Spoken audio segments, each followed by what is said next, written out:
Not too long ago, there was an item listed on eBay that was priced 10,000 euros. And what was the item that was priced that high, you ask? Well, it was just a shirt, but not just any shirt. It was a match-worn shirt of one of the most memorable characters to play professional football in Italy. The player we're talking about was probably an unused substitute for the game in question. At best, he might have worn the shirt under his tracksuit as he sat on the bench. But who was the superstar whose shirt was priced at 10,000 euros? Was it Maradona? Was it Kaká? Was it Del Piero? Well, what if I told you it was none of the above?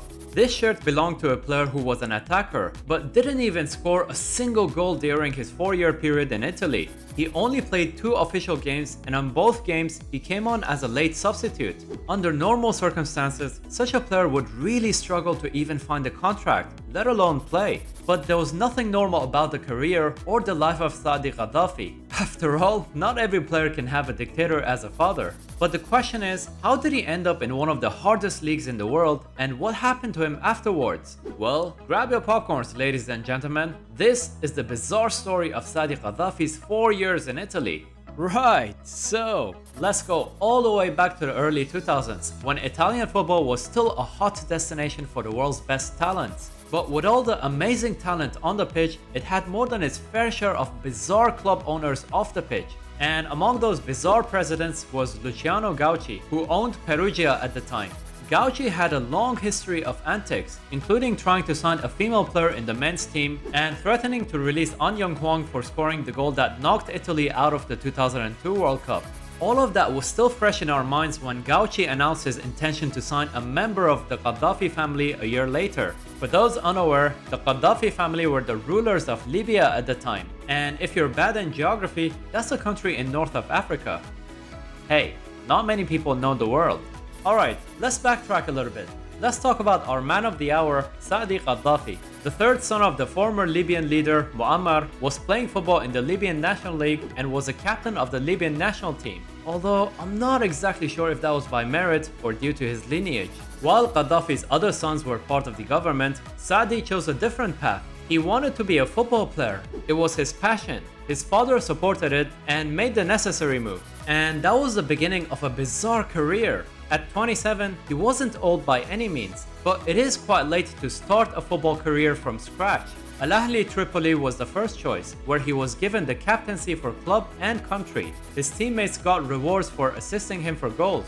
Toyota Camrys and cash were the favored bonuses. One of the more bizarre things to happen during this time was that only his name could be mentioned by TV commentators. All the other players were mentioned by numbers only. I mean, imagine watching the game and the commentator goes like, number 3 to number 7 passes to number 11, across to the box, and Saadi Gaddafi scores!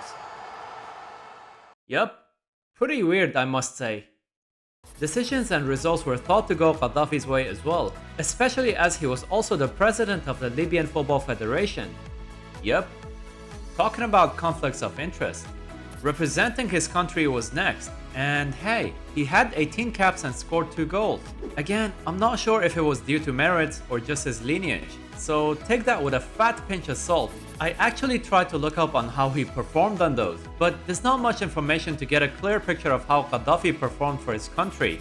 On his last season in Libya, he, well, surprise surprise, won the league title again, where he was the team owner, the national team captain, and the president of the Football Federation. Just think about that before you tell your boss that you can't multitask. It was a fairy tale story, the perfect ending to the career of Libya's golden boy in his home country. Next stop, Europe. And this is where things get interesting. On January 2002, there was a very odd transaction that was published. The Libyan Arab Foreign Investment bought 5% of shares of Juventus on the stock market, with Saadi Gaddafi now part of the Juventus board. This was quite strange, especially when the Gaddafi government was trying to distance themselves from Libya's past colonial period under Italy. Being a Juventus fan, Saadi Gaddafi wanted to play for Juventus, but the club rejected the idea. So yeah, unfortunately, Juventus wasn't graced by the God-given talents and blessings of Saadi Gaddafi.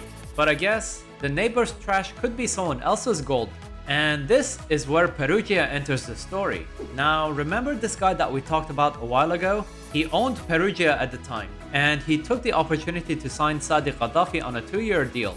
I mean, what was the worst that could happen? At best, this brought a ton of media attention to Perugia, and at worst, they would just get a lousy player, right? And speaking of media attention, Gauchi managed to capitalize on the presence of Saadi Gaddafi. A deal was signed with the Arabic network Al Jazeera to televise the training. It was quite beneficial to raise the profile of the club in the Middle East. But you know what else is beneficial? Your likes and comments. It really helps me out, as this is a young channel. It really helps immensely with the algorithm. Thank you for your support. So, back to Perugia, where there was a media frenzy over our boy Saadi Gaddafi. After all, the whole world wanted to see him in action. He was gonna show the whole world what he's made of, and he was gonna bring pride to the nation of Libya. And he was terrible. Like, really terrible. One thing the Libyan couldn't make up for was his lack of footballing skills. And honestly, it wasn't down to lack of effort. He was just bad. According to one teammate, he was like a 13-year-old among us. He tried to give 100%, but physically, he just couldn't match us. Unprepared for the life of a professional footballer, his body kept breaking down.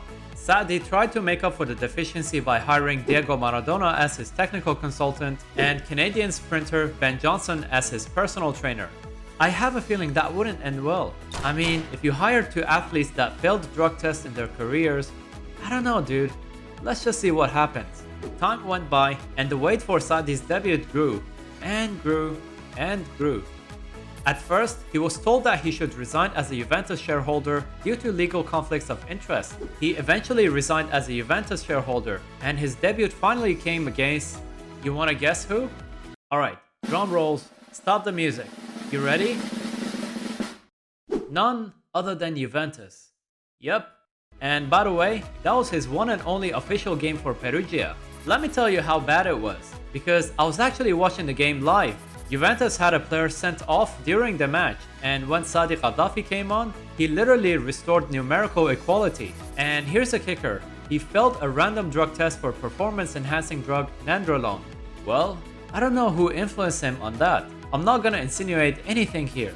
And that pretty much ended his career with Perugia, and he went on to look for another club. Udinese was the first club to throw a lifeline on Saadi's Italian venture, but Saadi didn't make a good impression. His only appearance lasted for 10 minutes against Cagliari in a meaningless final game of the season. That being said, he did achieve his first ever shot on target in Serie A in that game. Later on, he signed a contract for Sampdoria, but nothing really came out of it, except an insanely large hotel bill that he was ordered to pay by the court. And that was the last blow to Saadi Gaddafi's venture as a football player. These days, not much is known about Saadi Gaddafi's life or his whereabouts, especially after the civil war of Libya that overthrew his father's government. I actually did some research and found out that he was prisoned for a while and was only recently released as a free man at the time of this video. But that's a different story that's beyond the subject of this video. Either way, his time with Perugia, Udinese, and Sampdoria will remain a bizarre little chapter in Italian football history. So, what do you think about the story of Saadi Gaddafi? Personally, I think his dream was to fulfill a lifelong dream of becoming a professional footballer. He probably didn't really care how he achieved it. That being said, Saadi's short career was unique, and yet bizarre, and forgettable, since no one that I know actually remembers it. I'm Football Drawn, and I like to tell football stories with comic and drawings. If you enjoyed this video, check out the rest of the channel as well.